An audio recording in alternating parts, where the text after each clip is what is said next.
Social মিডিয়ায় একটা জিনিস প্রচুর ভাইরাল হচ্ছে, যেখানে বলা হচ্ছে যে একজন হিন্দু মেয়েকে 6জন জিহাদি অর্থাৎ 6জন মুসলিম ছেলে রেপ থ্রেট দিত।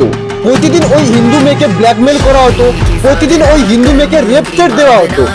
ওই মেয়েটা যখন বাড়ি থেকে বেরোয়, ওই 6জন জিহাদি ওই মেয়েটাকে ধরে বলতো যে তোকে একদিন রেপ করব, ধর্ষণ করব।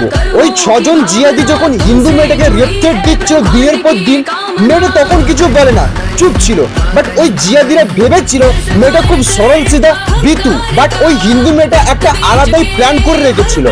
ওই হিন্দু মেয়েটা 6জন জিহাদিকে একটা ফাঁকা জায়গায় ডাকে এবং এক এক করে ওদের গলা তলোয়ার দিয়ে পুরো আলাদা করে দেয় বডি থেকে। ওই হিন্দু মেয়েটা তলোয়ার দিয়ে ওইসব জিহাদির মুন্ডু ছেদন করার পর ওই 6জনের মুন্ডু পাশে থাকা একটা কালী মন্দিরে নিয়ে গিয়ে মায়ের সামনে রেখে দেয়। অ্যাকচুয়ালি এইসব রেপিস্টদের সাথে এমনটাই হওয়া উচিত।